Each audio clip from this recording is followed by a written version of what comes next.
UFOs, monsters, mysteries. You're listening to Talking Weird. And now, from a cabin deep in the Northwoods, your hosts, Dr. Dean Bertram and Jen Durrell.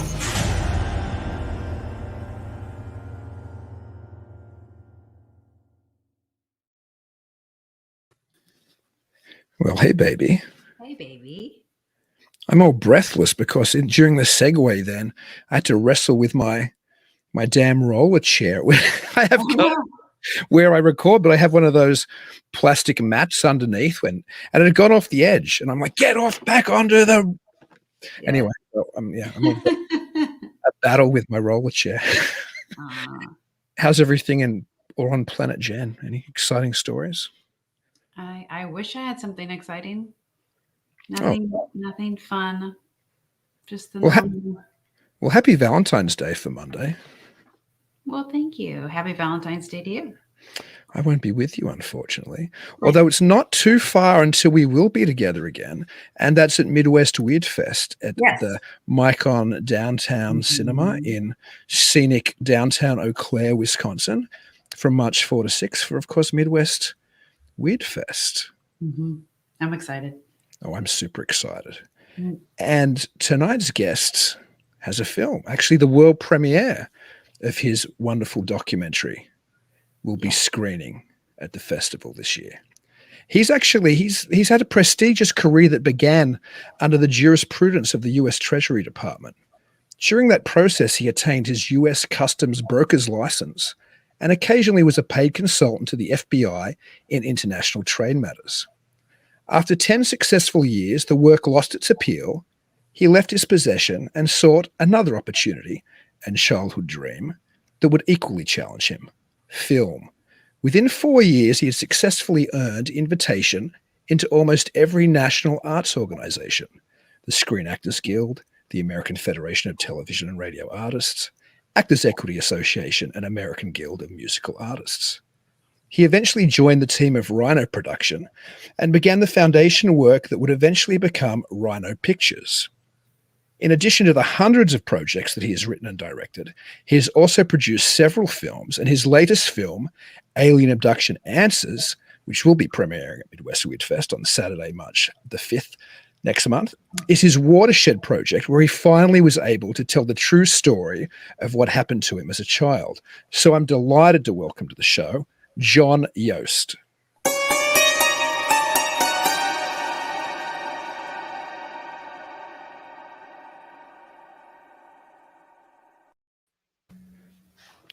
Greetings, John. Greetings. Hi. Greetings. Hi. I'm so happy to have you here tonight. Oh, well, thank you very, very much for the invitation. I'm very pleased to meet you both, and very happy to be part of the MidWest WeirdFest. You're going to have a good time there, I think. I'm really, very, very happy and very honored. Thank you. Oh, thank you. So do you have a trailer that you just recently came out with? That you Yes. Yeah, sure, please. And try and Thank you show very it? much. Thank you. It's a wonderful trailer. I really like the new one. We were just talking about it before the show, actually. Yeah. Maybe I should chat. Chat for just... That's all right. Keep having Let's talk about how great it is. Yeah. Oh, no, it is great. I mean, I'm honored to have the film at the 6th Annual MidWest WeirdFest. It fits our kind of model so well, our idea of presenting, the latest in this type of wonderful paranormal content. I think, as I was mentioning also before, we were chatting briefly before the show, that I think it's probably the best documentary I've ever seen on the broader alien abduction phenomenon. Like, it's not just focused on one case, although certainly, as we'll get to, your own story plays a big part of it. But it gives you this wonderful overview of the history of the UFO experience, as well as the history of alien abductions, as well as multiple different abductees, different experiences. And I think it's wonderful. Here we go. We're going to see you might want to go full. Yeah, there we go. We'll play the trailer now and I'll stop babbling. Sure. It's thinking about it. There we go. hundreds of thousands of people have claimed contact. That will change you. It changed me. Lost in between two worlds and two dreams.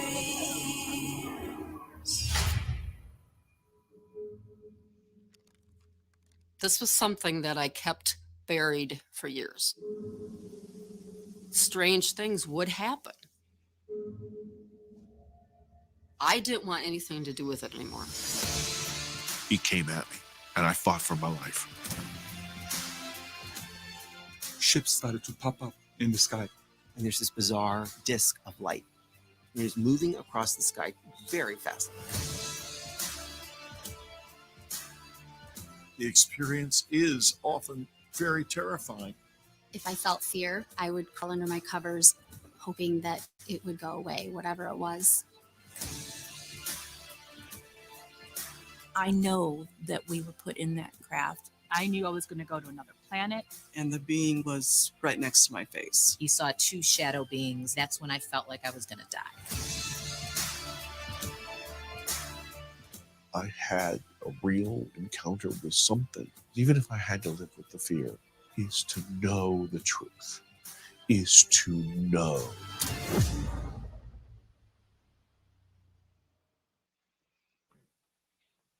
It's a wonderful trailer for an incredible film. One of the things that pops out, and a number of them will, and we'll get to them from just the trailer alone, is how many heavy hitters in the UFO community are either involved in the film. Obviously, Whitley Strieber is front and center for so much of the movie and brings so much obviously of his wisdom and his insight into the phenomenon to your documentary, but also people like Nick Pope and, of course, my favorite living author in the UFO field, Jacques Vallée, says wonderful things about the film.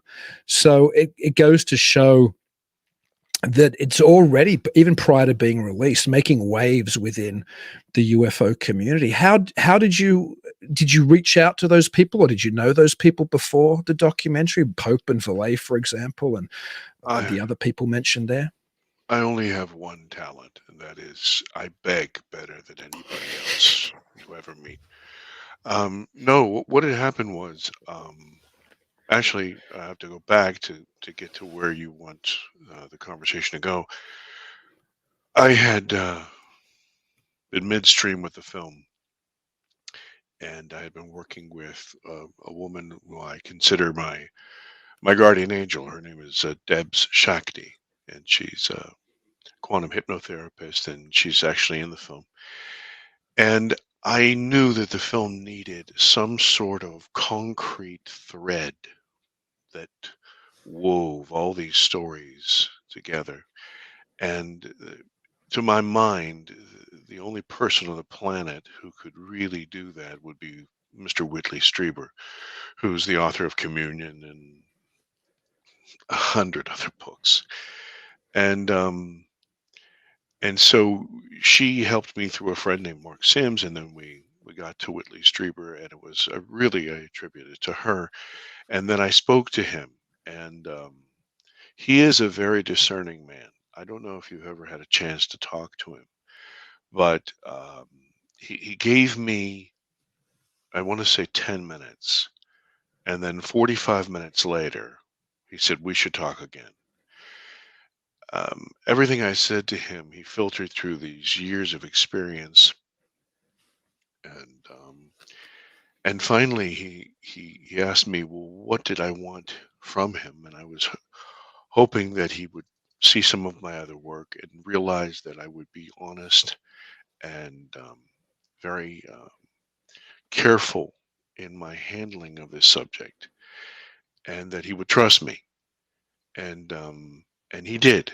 And because of Mr. Strieber's involvement, let's put it there, and I'll come to your answer now. Because of Mr. Strieber's involvement, these other luminaries, Nick Pope, you mentioned, Jacques Vallée, these are the reasons that they even gave it a look. But when they did, it was very surprising that he commented to me and through um, their emails about how unique the work was and the approach we took. I often say that when people think of abductions or UFOs or people that cite UFOs, they think of, well, those are people over there, and they're a different sort, or they have something wrong with them, or they're a little, erratic or strange. And then you watch this film and you see these are people that are your neighbors, or your friends, or teachers, or these are everyday people. I say when you watch this film, you'll see yourself on screen. Yeah, it's interesting when you say they're people you know, because I found out about your incredible documentary by a regular guest of MidWest WeirdFest, who is a wonderful woman and somebody I had no idea was an abductee.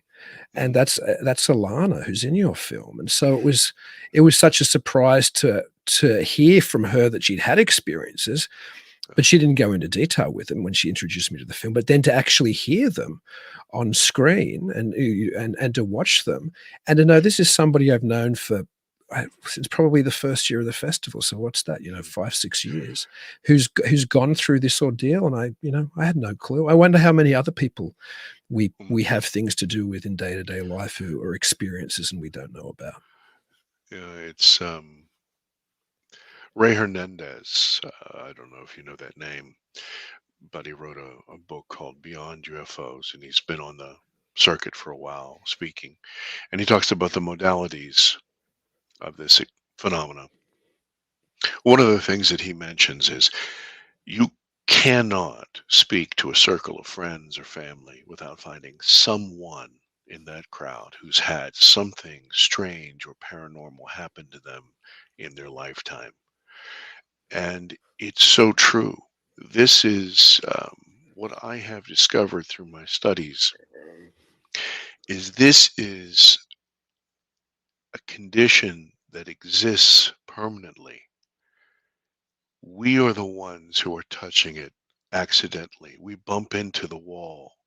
We we cross that threshold, and all of a sudden we blink our eyes and we can see it for the first time, but it's there all the time. And that's why it's so prevalent. And that's why so many people have had these types of experiences. Alana, I'm sorry to interrupt you, but Alana, thank you very much for mentioning her. The film wouldn't exist without the participants. And Stacy was my very first interview, and then Kimberly and Melissa and Art and Ruth and Jan, um, along with Deb Shakti. They make the film. It was a total accident for me to be part of that film. It started off as just a catalog of this information, and I got kind of sucked into it because I was seeking these answers. I'm sorry I interrupted you. No, Bad no, radio. no, Bad no, radio. no, not at all. I'm sure our audience are more interested in what you have to say than hearing me ramble as I do every week. When you mentioned, then, though, I found it interesting when you were talking about Ray Hernandez's work and talking about how when you're in a circle of people, chances are they've had some type of paranormal experience. One of the ways I often approach the UFO phenomenon, and I approach the abduction phenomenon as well, as I see similarities with broader patterns throughout the paranormal. So I know you're somebody who's experienced it yourself. So you come to it both as somebody obviously with a keen interest in the history, which is apparent within your documentary, but you also have a very personal take on it. Do you find a similarity in what you've experienced to things outside what might be thought of as the standard science fiction UFO tropes? Like, are there things that seem more paranormal or more supernatural within your experience? Let me answer that this way. The experiences, however they come to individuals, come to them through their eyes and their personalities. It's almost as though someone is reporting on an accident, and someone says, well, I saw this blue car hit this red car. And then someone else says, well, somebody crossed the road. The other person didn't see the person cross the road. They just saw the blue car hit the red car. And part of that is perspective, part of that is development, part of that is how wide your eyes are opened, and how much you're ready. How are you ready? Are you ready? And this phenomena has a very interesting way of kind of maturing you,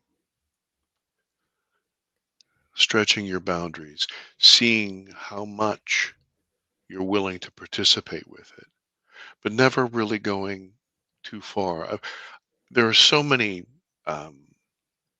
as you said, sci-fi tropes about the paranormal and abduction, especially because it's such a invasive, if you will, upfront and personal experience. But as Ray Hernandez says, 93% of the people that have had these types of experiences want them again. Now, how do you explain that? How is that possible? There's an element there that is calling to us. It's calling to us and calling, and we recognize it. And it's frightening, yes, but it's also intoxicating. You cover your abduction experience when you were a child quite extensively and very well in the documentary. But is that something you feel like talking a little bit about now? Well, let me say this. When I was 7 years old, I had an experience, and it was, to me, it was absolutely terrifying.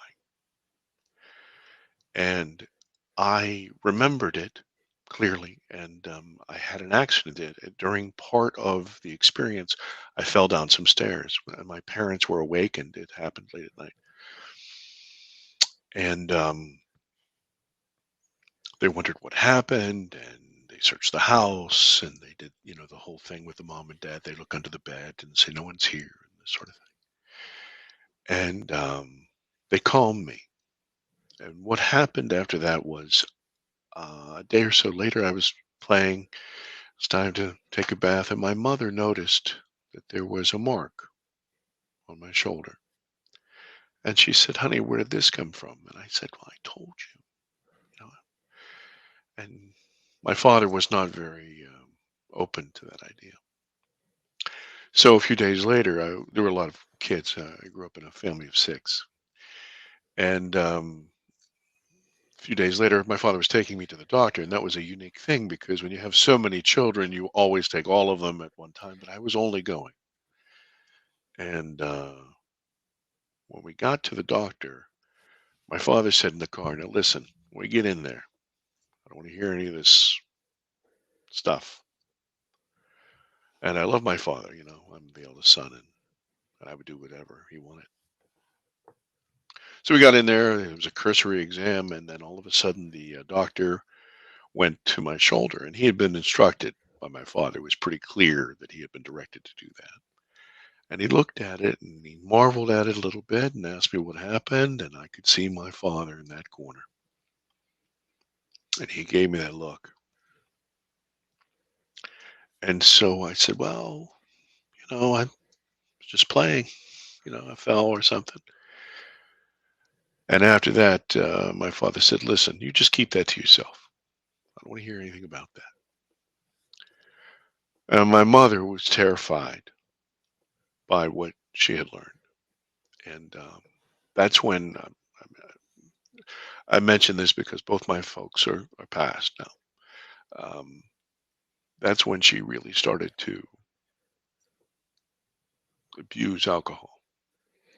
And this was a very difficult time for my father.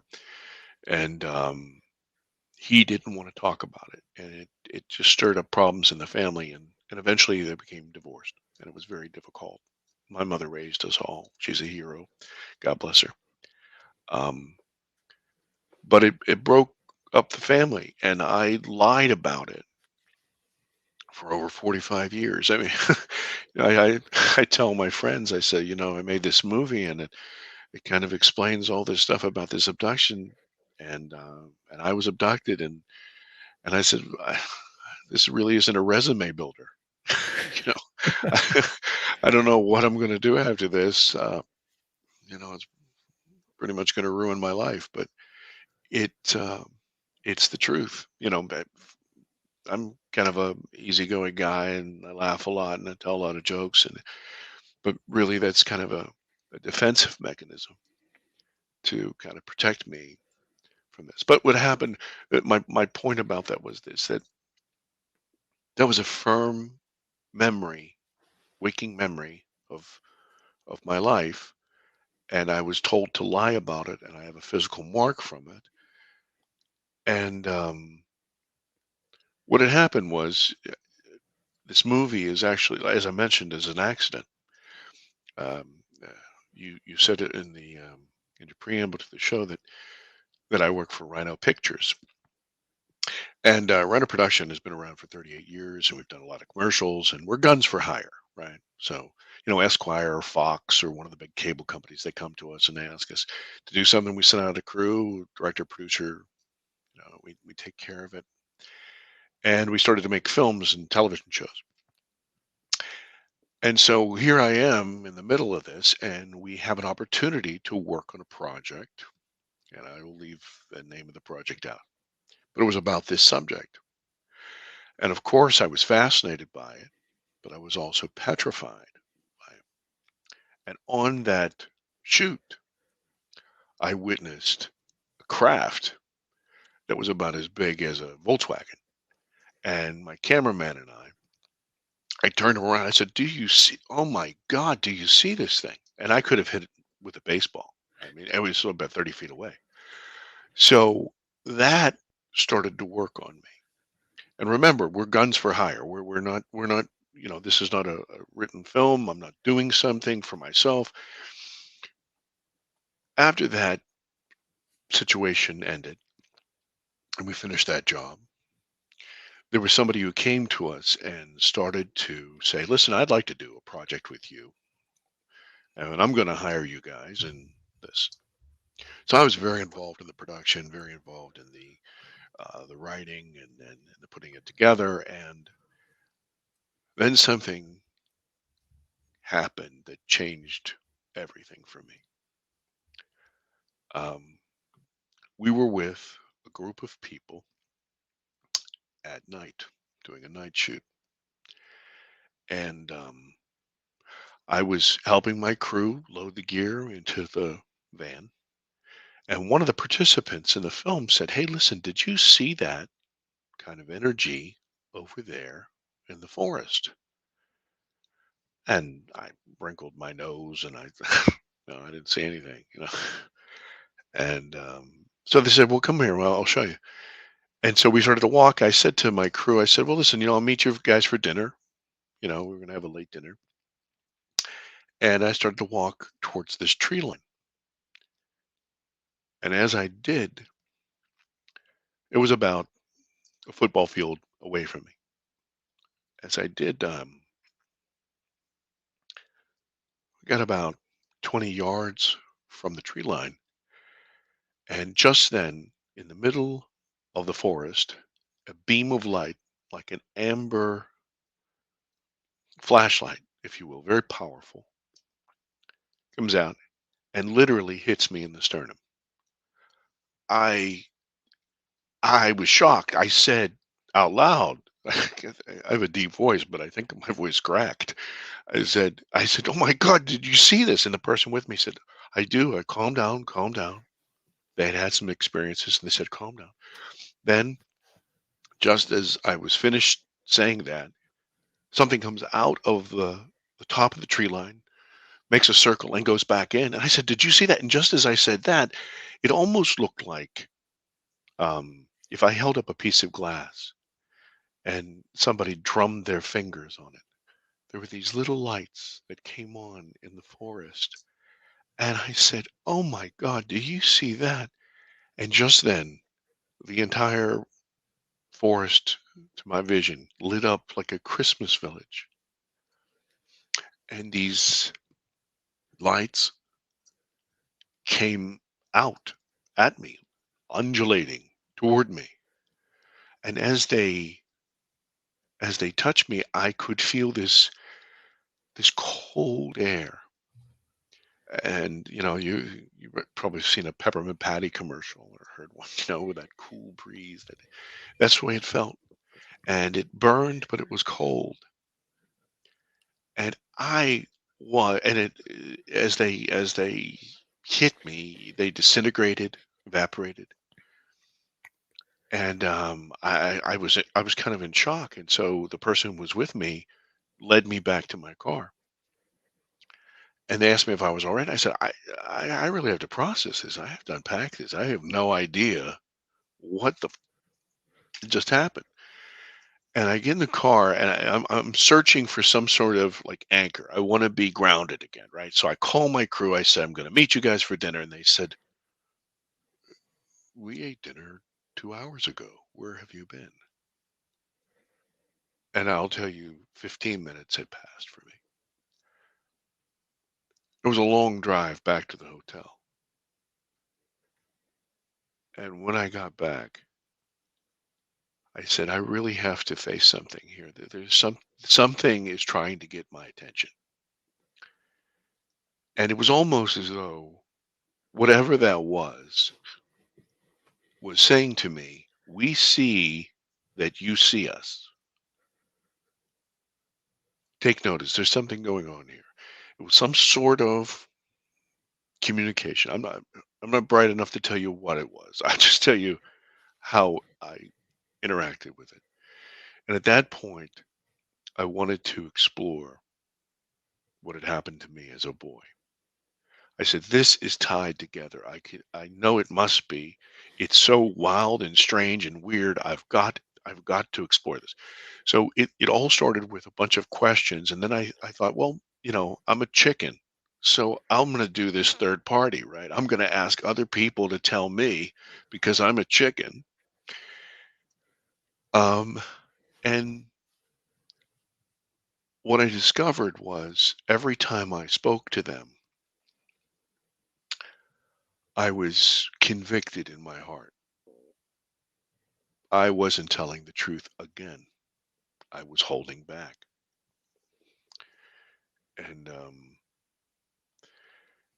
there's a portion of my memory that is completely blank about that encounter when I was 7. I get to a certain point and it was blank. And so what happened was during these interviews, I wanted to explore that. And that's when I met Deb Shakti and we started to explore that. And then that became part of the film. I will tell you this. I wanted to be called out as a liar. I wanted somebody to tell me that I was full of shit. I really did. I wanted somebody to say, look, you need some medicine or, this pill will fix this or you'll be okay.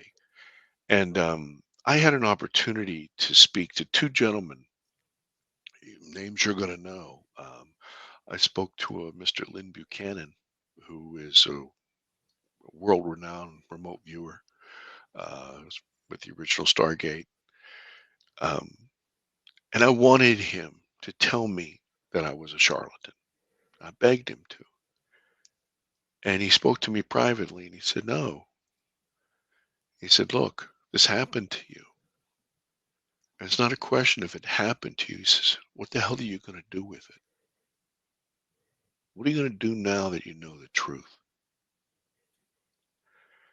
The other gentleman was Mr. Clifford Stone.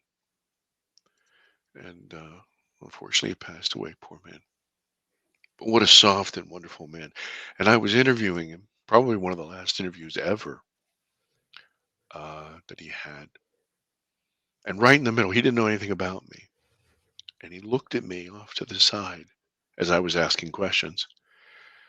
And he just said, you know, in an effort to help you. And he started to tell me my experience. One of the things about Clifford Stone is that he was an empath, that he could, in fact, communicate with ET. I was in tears. I'm a big guy.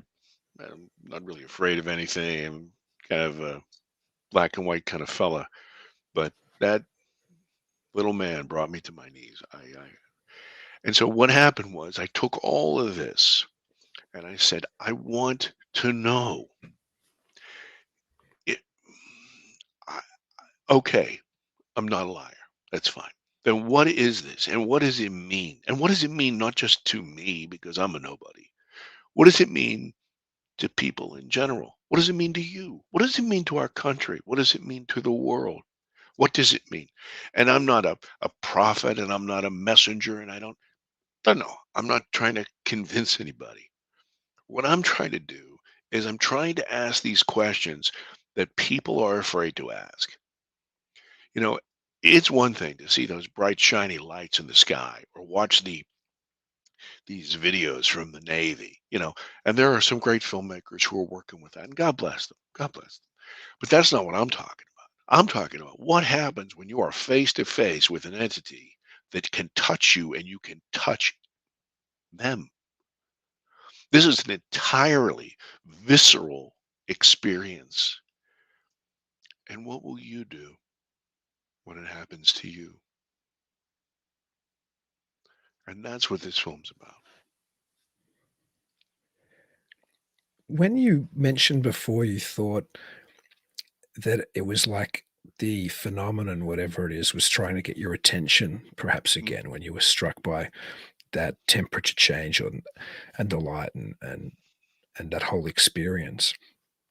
I've heard the suggestion that maybe the UFO experience and a lot of other paranormal experiences today, let's call it the other, for lack of a better term. It's the other wanting to get back in a time where, for the most part, we live in a very secular, materialist world. So in that sense, I'm not talking about necessarily a spiritual angle in any religious sense or any faith sense, but there's a different, when you look at the phenomenon like that, it appears to be something very different. It appears to be something that has a more interesting, perhaps, or a more important element to it than, again, those type of sci-fi tropes of alien abduction, breeding programs, and other things. It seems to be that there's some deeper meaning which is easily lost within the way that people interpret it or the way that it's presented in the media. Do you think that the phenomenon has some deeper experience like that or meaning? Let me say this. In the film, I explore the idea of people knowing what we're talking about. And I kind of tell a parable that kind of teases everybody because it's trying to, grab that elephant in the dark and saying, oh, well, it's a tusk or it's a tail or it's a rock. We don't know. We don't. To my mind, I think we're dealing with one of the reasons that it's different for everybody, or it's been different for a bunch of people, is this. I think we're dealing with 3 or 4 separate, let's just say, agencies. I think we're dealing with machinery that's been created on Earth by us, some of those things. I think we're dealing with an intelligence that's been here coexisting with us, unseen by us, glimpsed by us for millennia. It's been here with us for the entire time. And we're also dealing with something that is, in some cases, from another planet. And then I think we're dealing with something that is literally transdimensional. along the lines that you just mentioned, the spiritual element. Let me ask you a question, Doctor. Are you that lovely plaid shirt with a man inside it? Or are you a man wearing that shirt? If you hung that shirt up on the back of your chair, you could be animate and walk around. The shirt is not conscious. Okay? So the idea for me is that we are not people with souls or spirits. We're spirits or souls with people. We're wearing this. And every religion talks about it. Every religion talks about a spirit or a soul or that breath of life. And so I think that what we're dealing with when we discuss the spiritual aspect to it is we're dealing with that other that recognizes exactly who we are, the bifurcated entity that we are. We're living this experience. I use another example. Imagine if you had a tank of fish, right? And you're standing outside and you push your face into the tank of fish. Now, this fish comes up and sees this huge head, right? And in my case, a very frightening face. But it sees this head and marvels at it. And the head moves left and right. And then all of a sudden, the head pulls back out of the plane of the existence of the fish.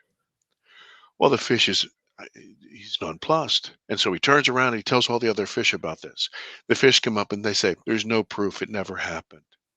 Now, this fish has no idea that that face was connected to a head, connected to a body that was living completely outside the plane of its existence, but it does not negate its existence. If you were a blind man from birth and I told you about these great castles of mist in the air, because you couldn't see them would not negate the existence of clouds. It's there. It's just difficult for our flesh and blood to grasp it. These intelligences have the ability to transmigrate, to press in, to push their face into our fishbowl, and then to retreat for their own reasons. Once again, I'm not smart enough. I'm not trying to tell anybody what to believe or what to think. But what I'm saying is it's clear from the evidence to me and from the hundreds of people that I've talked to that there is something trying to get our attention, not John Yost's attention, screw me. I'm talking about the world. I'm talking about us. Something is knocking on our door. What will you do? Will you answer it? Or will you close your mind? We have free will. You can do either. Do you expect there to be an increase in the phenomenon's appearance, like an acceleration or a broader awakening, or what some people might call a disclosure? Like, is there something you suspect coming soon where there is a sea change in the way we deal with the phenomenon? That's a tricky question. It's a tricky question because disclosure is bandied about, and I mean it's bandied about for so many years, and a lot of people have been ashamed when their date didn't come. And the reason that that is the case is because disclosure has already happened. This experience has happened above the White House in the 1950s. This experience has happened over missile silos. This experience has happened. The disclosure is here. They're saying hello, hello. Now, to take it to the next level, I remember Art Bell. He used to host Coast to Coast AM. He used to talk about a thing called the quickening. Uh-huh. And I almost used that term, by the way, when I was asking you the question. I felt it. I felt Yeah. it.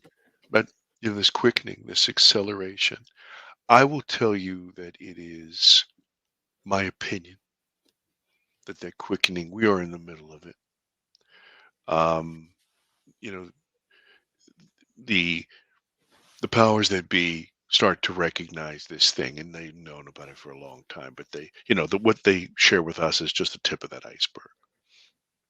And the reason that people say, why have they hidden it? Well, they can't control it. And I mean, government only does one thing, controls things. I don't understand why that's such a difficult question or a difficult answer to come to. What does the shark eat me? Well, the shark eats people. That's what the shark does. Surprise. I know that more and more people are talking about it. I don't know that more and more people are experiencing it. I think the truth is that more and more people are noticing it. They've seen it before, they've experienced it before, but now they're noticing it. Have you ever walked by your kitchen table and your car keys were right there? And you're looking for your keys, and you're looking for your keys, and you can't find them, but they're right there. Now, did you see them? Yes. Did you notice them? No. I took a class many years ago in Belgium, and they were talking about communication, and they said does not mean heard, and heard does not mean understood, and understood does not mean applied. We're a thick-headed bunch, and it's taken us a long time to apply. What do you think it looks for us when we do apply? What do you think it looks for us when there is a general consensus of an acknowledgement of this?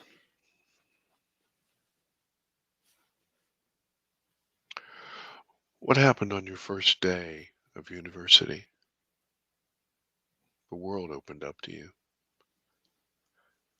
You understood more things in your first week of university than you did in your whole 8 years of underclassmen, grade school and high school. When we open ourselves up, we garner the one thing that I am on the path for. And this is my driving force, is I am desperate to know and understand. And so when we open this up, we're going to know and we're going to understand.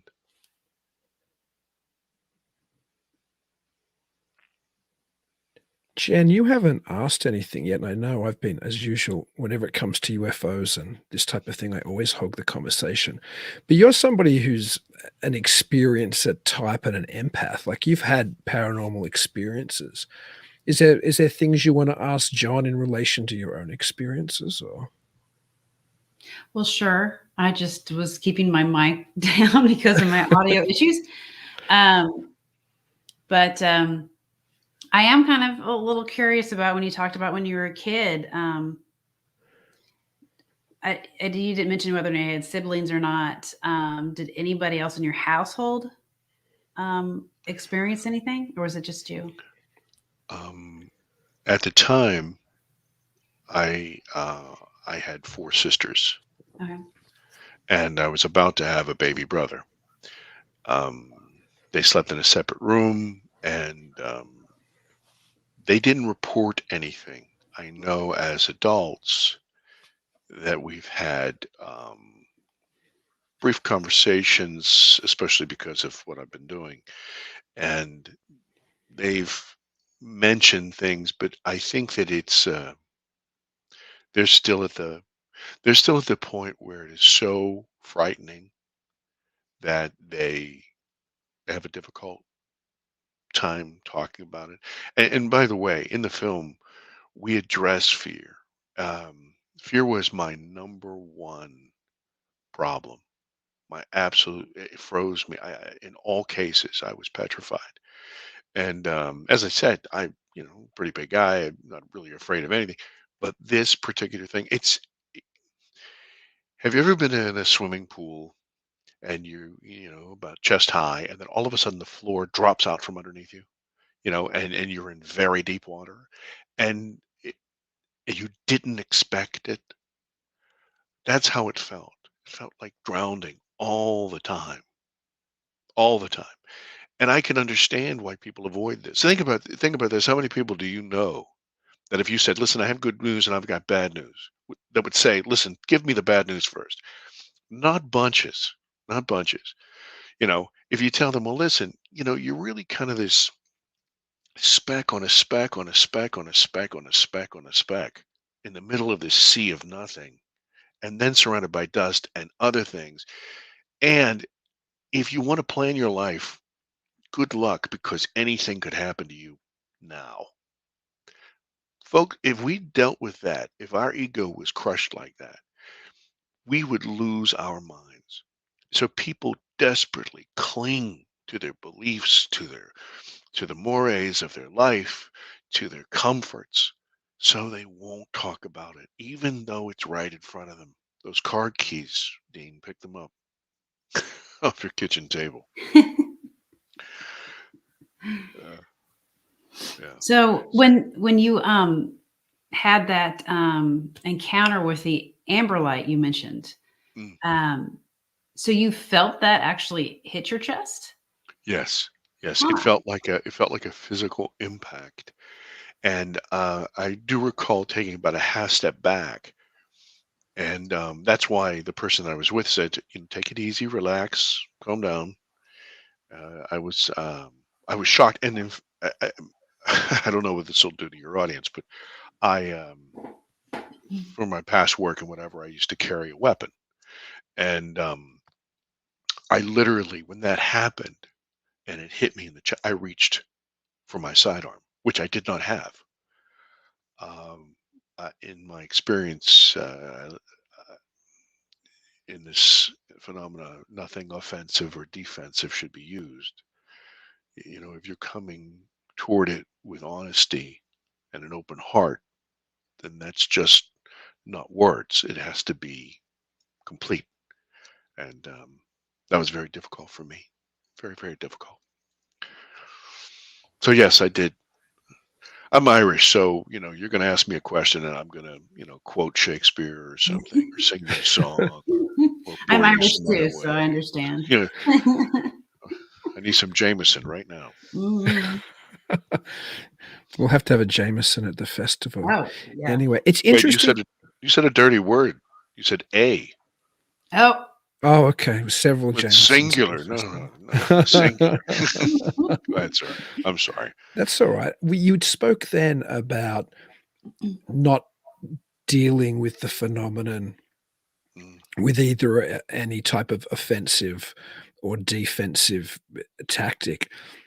It's interesting because I know there was a UFO author called Anne Druffel. I think she's passed now, but she actually wrote a book about how to protect yourself from alien abduction. And just when you mentioned it then, I found that interesting because she was somebody who considered it, as many people in the field, I think, do think of it as a negative phenomenon. And she had all types of tactics and responses, including prayer and using the name of Christ and other things to banish the phenomenon. When you've spoken to so many abductees, have you spoken to ones who haven't felt the experience was an enlightening or a beneficial one and have fought against it, or have tried to adopt a tactic to stop it happening to them? I was one of them. Absolutely. And so I don't know if you have any pets, but imagine you have a big, beautiful dog and loves your child and loves you and loves your wife and everything else. And somebody walks in and says, oh, what a beautiful pet. I'm going to reach down and it bares its teeth. Well, that's pretty defensive. The dog is harmless, but to you, it's a danger. So, of course, there are ways to defend yourself. All you need to do is bare your teeth, and this phenomena says, well, listen, you're not ready for me. I'll walk away. So, yes, I absolutely believe exactly what that author wrote, and I think that she's probably absolutely correct. But what is she fighting against? What is she really fighting against? We talk about, a lot of people in my experience, they talked about medical exams and things like this. We tag deer all the time, right? So we shoot them with a dart, we do a physical exam, we tag their ear, we make sure they're healthy, If they have some sort of disease, we might give them an antibiotic. We want to make sure the deer is perfect. And then we set the deer off. Now, to the deer, it's probably petrifying seeing a helicopter come down and these crazy bipedal people and they shoot me and they all, I'm certain if they could talk to other deer, they would say, I've been abducted by aliens. Uh, and they would be right. But what was the purpose? And if the deer could bare its teeth and fend you off, would it die of that disease that we just gave it the shot for? So what are we really defending ourselves against? I think we have to deal with ourselves first. Ourselves. And let me ask you something. Have you ever lied to yourself? Oh, I'm sure. I've lied to myself about 1,000 times a day. Those 5 cookies won't make me fatter. That was one of my lies. So we lie to ourselves, and so we can't get off that dime. And then so of course everything else is a lie too. And it's just different things. We'd like to make everything gray, no pun intended.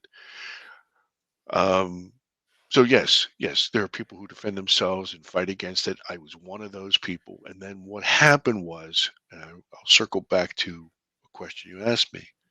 What happens when you open yourself up to this? You know and you understand. And for me personally, not for anybody else, I'm not advising anybody to do anything. But for me personally, the desire to know and to understand overpowered my fear. I still felt it. I wasn't courageous. I wasn't a hero. I was a chicken. Absolutely. And I'm not really proud to tell you that. It's kind of humiliating. But I'm telling the truth. I was a schmuck. But I needed to know more than I was afraid. You mentioned then an interesting analogy with a deer being tagged by, people coming to track it or to give it a medicine to protect its health. In the documentary, both you and Whitley Strieber mention how you both have marks from this process, and there's the idea of implants, which I know Whitley also, I think, has one in his ear, or he used to. I'm not sure anymore, but I know there was a period where he used to talk about that quite a little bit. He still does. Okay. You're right. Do you have an idea of what forget about the implants for a minute, but what the actual marks are, like the mark that you have and the mark so many others? And as Whitley mentions, it's folkloric as well. Like it happens through lots of different witchcraft and fairy traditions and the like. Mm-hmm. But anyway, I guess the question is, what do you think that mark is for?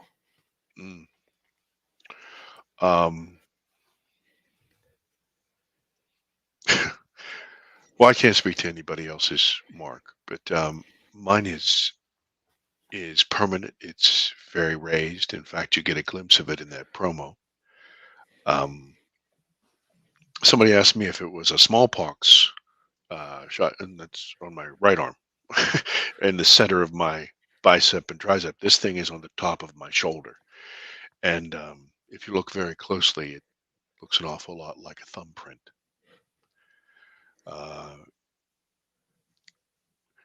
In my experience as a young boy,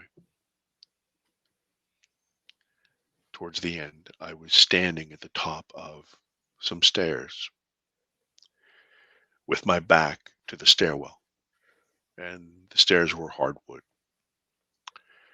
And this entity reached its right hand out toward my left shoulder. And as it made contact, there was a bright flash. And I felt something. I can't recall that it hurt, but I felt something. And once again, I am not proud of this. And I'm humiliated telling you, but I screamed. I'm a 7-year-old boy. It screamed like a 7-year-old boy, and fell back and fell down the stairs. And this is why my parents came, because they had heard me fall down the stairs. That touch caused the mark on me. As you said, Whitley explores that topic.